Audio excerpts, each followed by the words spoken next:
This episode is brought to you by the Soar with Tapping app, created by expert EFT coach and friend of the show, Amy Vince.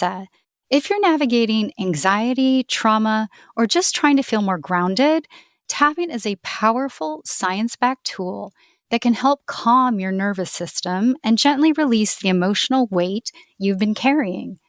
Amy's guided sessions in the app make it very simple to start healing right from your phone.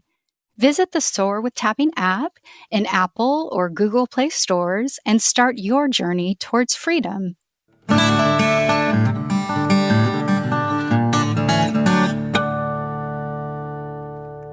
Welcome to Bipolar She. I'm your host, Janine Noel. The content of this show may include suicide or suicidal ideation. If you're ever in need of immediate support, please dial 988, a suicide and crisis lifeline. Welcome back to my double episode with Tracy Otsuka. Tracy is host of the podcast ADHD for Smart-Ass Women with a library of 365 episodes. She is author of the best-selling book ADHD for Smart-Ass Women, How to Fall in Love with Your Neurodivergent Brain. Tracy is also creator of Your ADHD Brain is A-OK Academy, and most recently, the A-OK Mind app to get your brain performing at its best. We pick up where we left off with Tracy's fierce determination to not categorize ADHD as a disorder, which can make one feel helpless and not live one's life to its fullest. We talk about ADHD at puberty and how it can hit during college and how those symptoms are sometimes similar to bipolar disorder. We talk about rejection-sensitive dysmorphia, neuroplasticity, and how a community of ADHD women can highlight the brilliance of all. And now, on with the show. Janine, though, you are so kind and warm and lovely and open that I bet no one ever says anything nasty about you. I don't know. I haven't been looking. Good. Don't look. But I bet you that's true. Versus I got out there and really took a stand and I pissed people off that want to believe ADHD is a disorder. They want to believe that. So a lot of women, especially with trauma, they get stuck in learned helplessness. And think about it. If you are a young child and everyone in your life, your teachers, your parents, your coaches, they are all telling you, your friends, they are all telling you, you are doing it wrong. You can't do it this way. It's, this is not the right way. At some point, you're either going to get so angry that you're going to say, I'm going to prove you wrong. Or if you are more kind of gentle and sweet and sensitive, you might say, okay, well, screw it. I can't do anything right. So I'm not going to do it at all. Tell me what to do. What do you want me to do? And they are going to live their life like that, right? Where everybody else is telling you what to do. Well, you know what happens then? And this is very common with ADHD. You are not living your life. You are living their life. And I don't know a better prescription for unhappiness than that. And so again, you don't even know who you are. It's that identity issue. And I'm seeing it less and less because it's becoming much more acceptable to see ADHD as, okay, well, these are the things we struggle with. I don't believe ADHD is what did they say? A superpower. I believe that there are certain traits that we have that can be superpowers if developed. But if you told me, Tracy, you could have everything you have now going on in your brain, but you would also have brilliant working memory, are you kidding me? I would take that in a heartbeat because my biggest fear is, I've learned a lot over the last 10 years, but I forget a lot. And, certainly when this book came out, my biggest fear was someone was going to ask me like a basic question and I wouldn't remember it. I wouldn't remember the numbers, or there's like a part of my brain where I know the answer, but I can't access it. And so it takes me some time. This is why I know I don't have, dementia, because it does ultimately come to me. But there's always that fear, right? Because I'm putting myself out there and then, oh my gosh, she's not going to know what she's talking about because I can't remember. So I know it in my gut. I know it in every fiber of my being, but I'm not good at expressing it. And that happens a lot. But I have learned to just kind of say, okay, well, this is, like just a second ago, I started talking about something. I'm like, I don't know where the hell I'm going. Well, this is what ADHD looks like. Our brains work so fast that we can't then access. It's why you probably see me here, like I'll write things down so I remember to get into it. I think you mentioned a publicist said, don't worry about it. It usually comes to you. Well, she's the one who noticed that, okay, you keep saying this, but if you can just, and what it is it's nervous system dysregulation, right? We just kind of work at this heightened level. And so when I get even a little bit anxious, my executive functions don't work as well. I can't, my memory's worse than it normally is.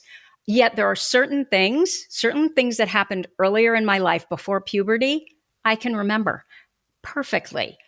Things like all the lyrics to certain songs, but anything after puberty, anything after 8th grade, I can't even remember one line of a chorus of a song that I really loved.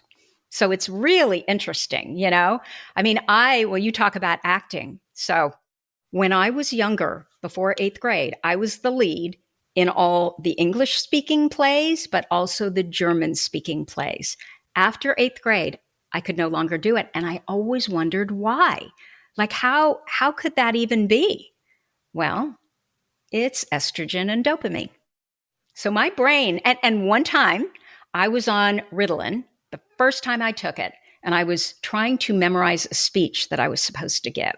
And I couldn't memorize it. I was like, I'm just going to need notes. I can't do this.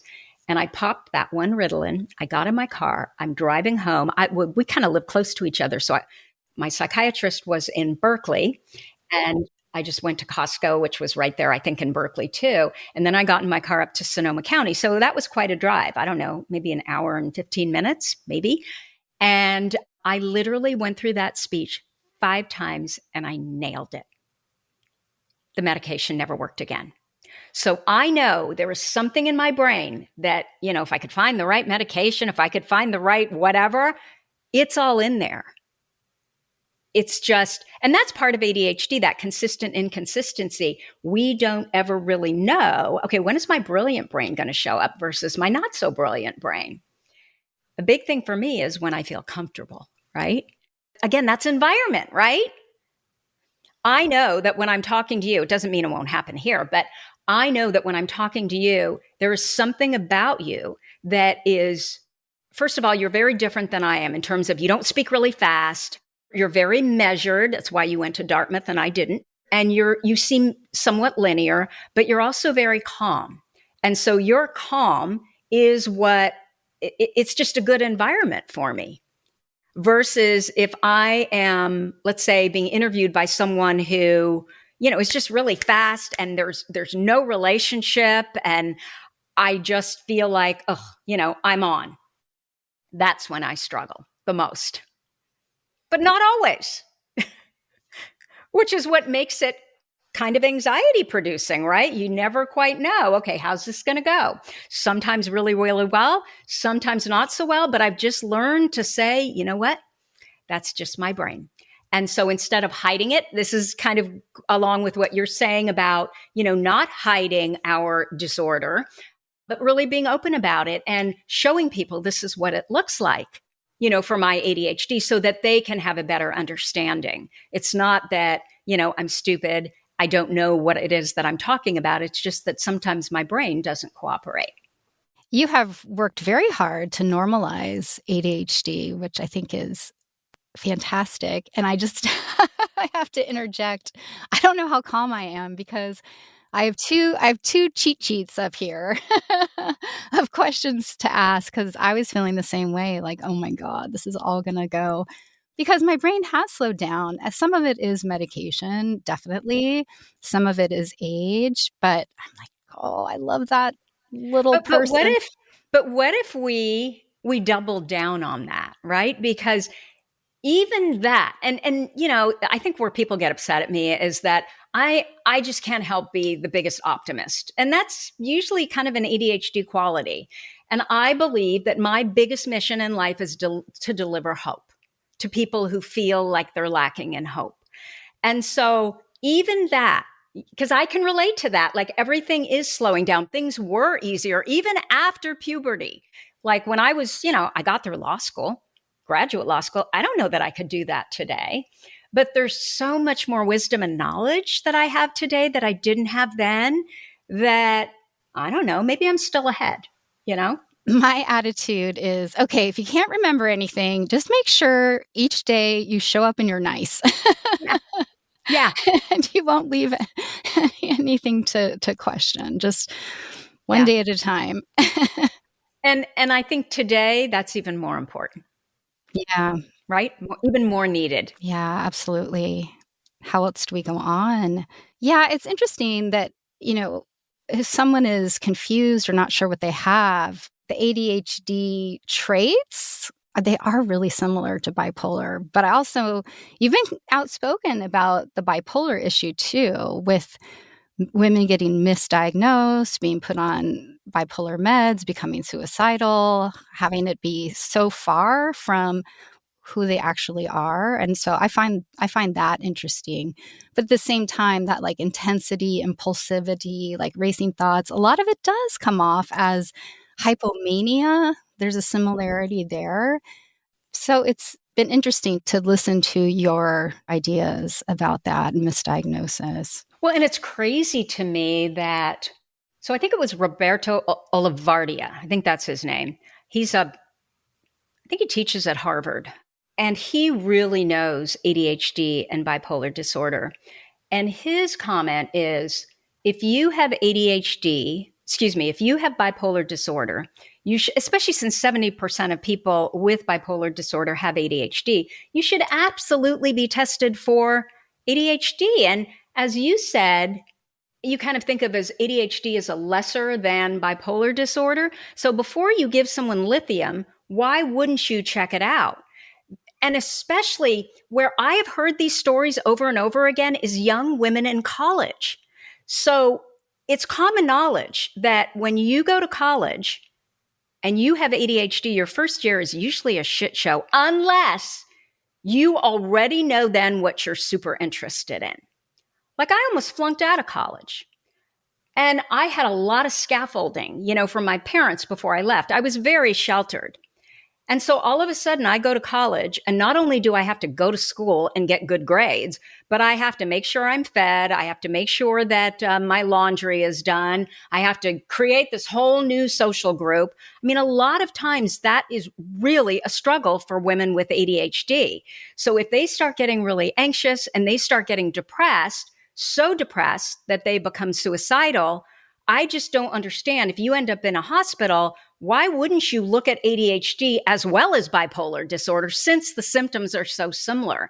Because I have heard stories of, and I say women because that's who I work with. I'm sure there are male stories too, but I don't know. There's something about certain mental health challenges, like borderline personality disorder, right? That's one that just always seems to be hoisted on women, yet men are diagnosed with, PTSD. So I don't know why you wouldn't be more careful. And maybe I should share a story about one of the women that she was on our podcast long ago, but it's always stuck with me. And so she is an example exactly of what I was talking about. She was 18. She started college. She was I think she was really into martial arts before she went to college. Oh, I listened to that episode. And yeah, she quit exercising. So she was this extreme athlete, like she lived for it, quit exercising. And, again, she had to do everything for herself. And she came from a family where there was a lot of scaffolding. She gained a lot of weight. And then she became really depressed. And her doctor, it didn't start out with bipolar disorder. They put her on an antidepressant for depression. But what that antidepressant did is it made her hyperactive. It made her sleepless. And then the doctor just labeled her as bipolar. And then she became suicidal and she was hospitalized. And I think she was hospitalized, I think it was for at least a year, Oh, wow. And then years later, she got herself out of that. And then years later, but she couldn't be on that antidepressant and certainly couldn't be on lithium. That made it so much worse. But years later, she began researching ADHD for her boyfriend. And that's when she realized, oh my gosh, it wasn't, bipolar disorder. I have ADHD. Wow. Now she got back to exercising. She's now what do you call it? An MMA? MMA, mixed Yeah. martial arts? Yes. She's now an which is so ADHD, right? For a woman to be Okay. doing that. But again, I think so much of it can be mismanagement of energy and environment. And if you think about college, you're not getting as much sleep. You're under more stress than you normally have been. You're eating dorm food, right? So your blood sugar is going all over the place. Maybe hormones are changing because you're, 18 years old, right?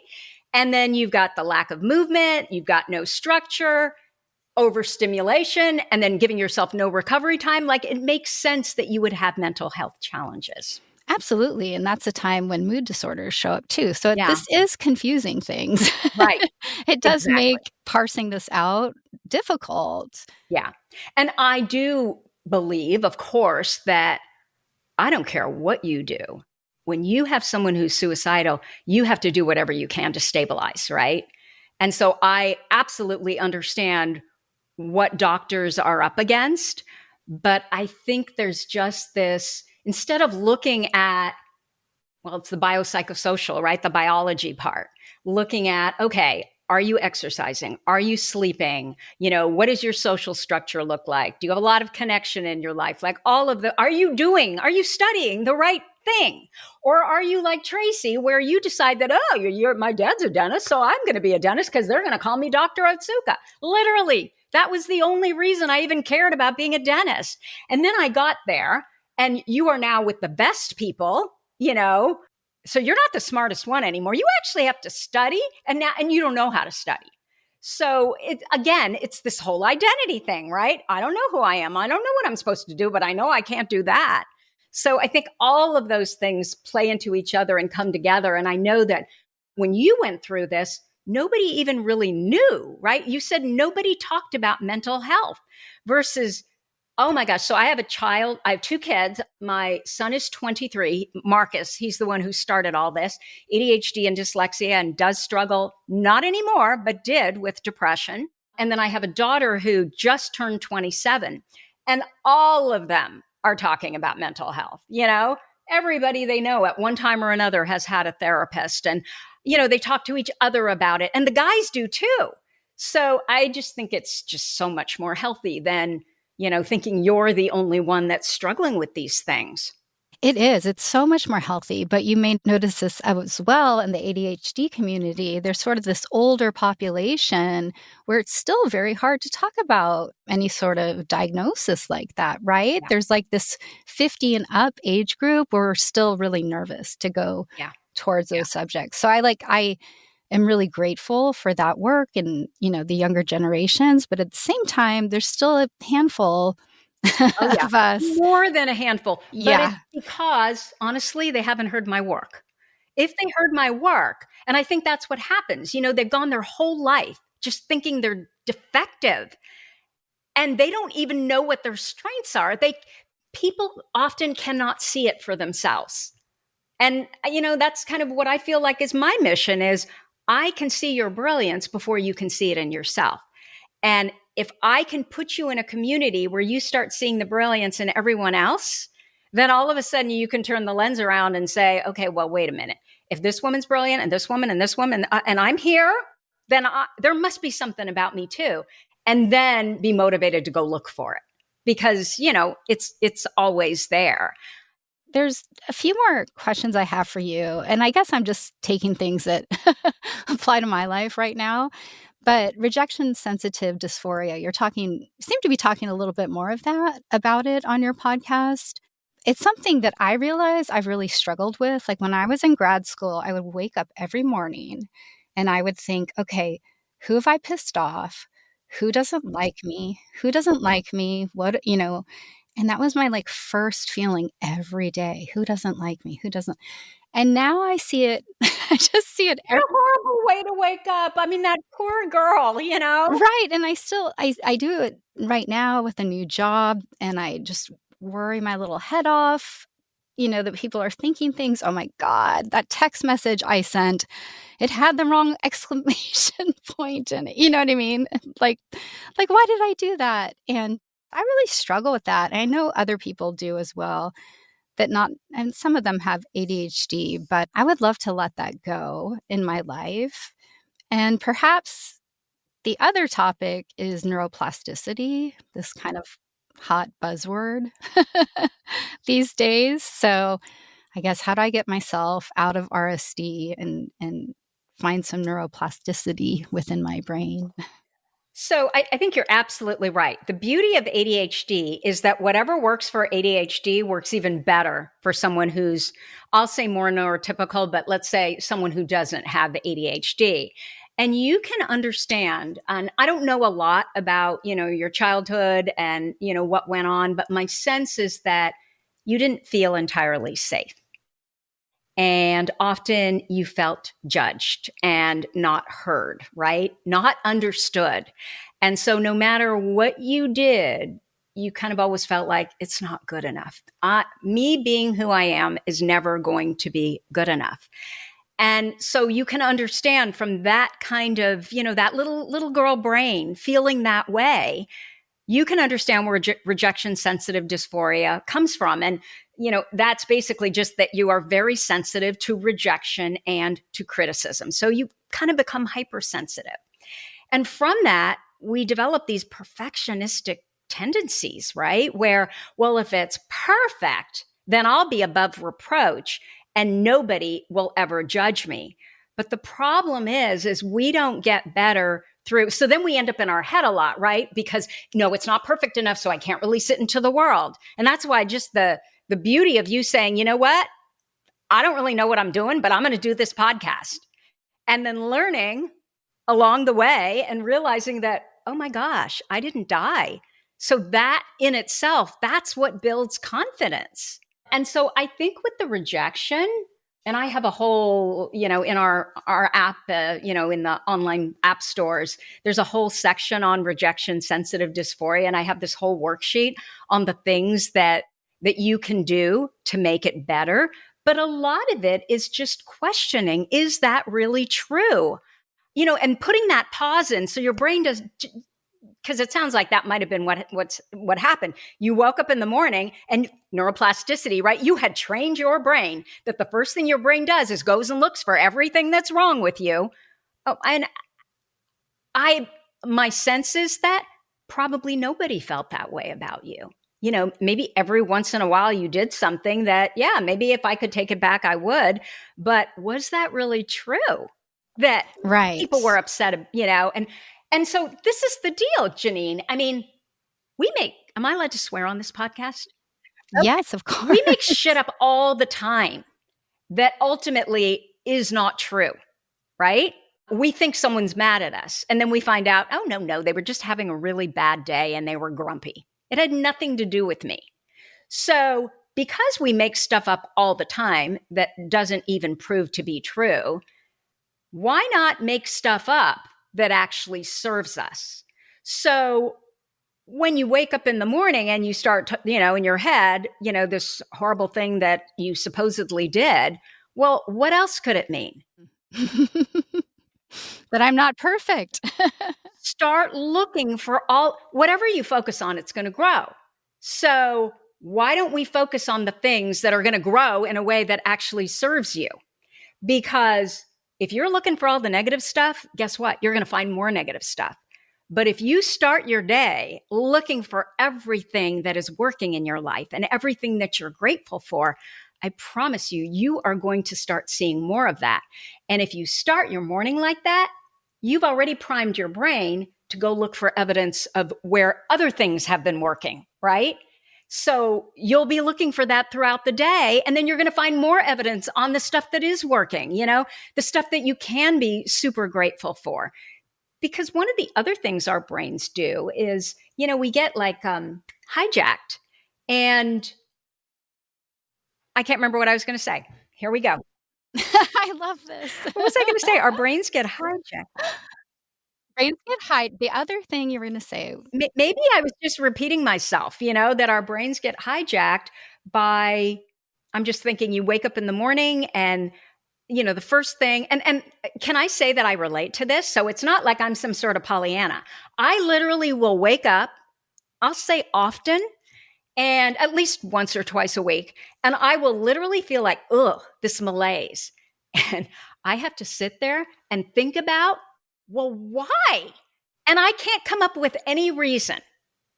So my go-to is always, I know that 20 minutes, I have a morning ritual. I work out for 30 minutes. Lately, it's been weights. And then we have 2 dogs. Right after that, I go on a walk with my husband. So I get nature, right? So I get the dopamine from the workout. And what we know from studies is 20-minute workout at 70% of your high heart rate is as effective as a dose of Adderall and a dose of Prozac together with no side effects. I can't seem to take medication because everything gives me side effects. So I get the dopamine from that. I get the dopamine from the workout. And then at least 3 times a week, and definitely on the weekend, I will read first thing. Instead of going on my phone, I got my phone out of my bedroom. And it's just amazing how these little things make such a difference. And in large part, it's because what we know about, scrolling and it's slow dopamine, fast dopamine. We need slow dopamine. Slow dopamine is reading a book. It's kind of hard to get into it, but once you get into it, then you hyper-focus and you're locked in. Versus social media, you start scrolling, you feel initially better, but 15 minutes later, I don't know anybody that feels better, right? Normally you feel worse. And I think so much of it is that if we can show ourselves that we actually have agency and we're in control of our brain, so we are doing these things that actually serve us, of course we're going to have a better day than sitting in bed and scrolling and watching other people live their life and feeling bad about our life or just being depressed because nothing is good in the news anymore. Because you brought up reading and books, I just want to say a few things about your best-selling book, ADHD for Smartass Women, How to Fall in Love with Your Neurodivergent Brain. I was really impressed with this, Tracy. I didn't know what the book would be. I thought it might be just more intuitive, memoir. And then I opened it and I was like, holy shit, there's a lot of research in here. This is really based in research. Look what she's done. It's kind of amazing to me because honestly, I mean, this is an ADHD thing and maybe a little bit of the RSD too, right? And perfectionism. I literally finished the book and I thought, this is crap. This is absolute crap. I'm so embarrassed. And it wasn't until I got the first review it wasn't Publishers Weekly, that I was like, oh my God, they don't think it's crap. They actually think it's good. Mm-hmm. And my editor, who, part of the reason the science is so strong, because there were things that she said, Tracy, this research doesn't, she was so good about being really like what I was saying, we were backing it up. Because one of the things that I have done from the beginning is everything I do is grounded in science. This is not just, and that's how I came to the conclusions I've come to as well. So science, even though I don't have a science background, is very important to me. I'm not a woo-woo hippy-dippy, although I have come more onto the woo-woo hippy-dippy side as I see the science backing it up. So things like mindfulness. I think 75% of the ADHD puzzle is what you are saying to yourself. And if we can switch that, we can literally change our brain. So neuroplasticity, things like working out. I used to work out in the evening. And it really, I guess, didn't do a whole lot for me. And when I realized that my brain struggles to start in the morning, and I see myself kind of as an airplane on a runway, and I have to get myself up off that runway, and what gets me off the runway is dopamine, I switched to working out first thing in the morning. And it was hard at first, but I kept going, and I would do silly things like whatever I could do to remove the resistance. So if that meant I slept in my workout clothes, that's what I did. And I've now gotten to the point, I've changed my brain so much that there is never a thought. I don't care how cold the day is. There is never a thought in my brain that I'm not going to work out, because I don't really see the workout. It used to be like vanity. Now I see it as, well, I can't take medication. This is my medication. And so if I don't take this medication and I have to get on a podcast with you, I'm going to bomb. It's not hard at all anymore because I have been able to change my brain.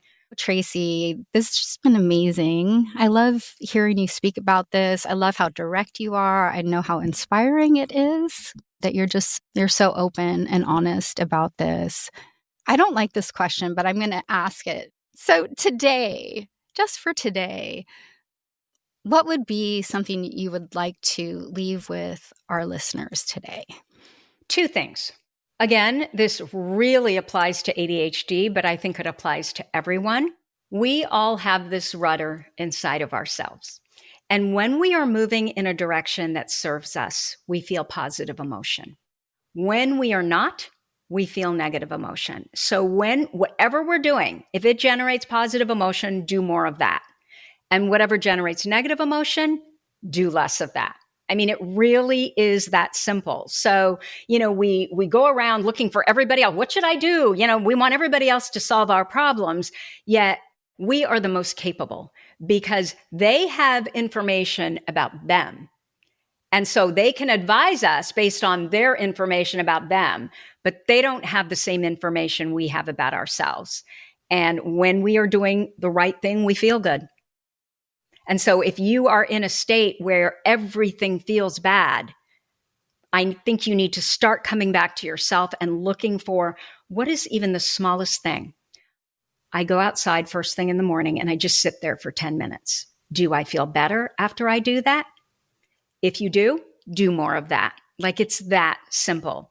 And then the second thing, which kind of segues into it, is you are the best expert on you. I think with so many mental health challenges, we forget, I certainly did, we forget what it feels like to feel good.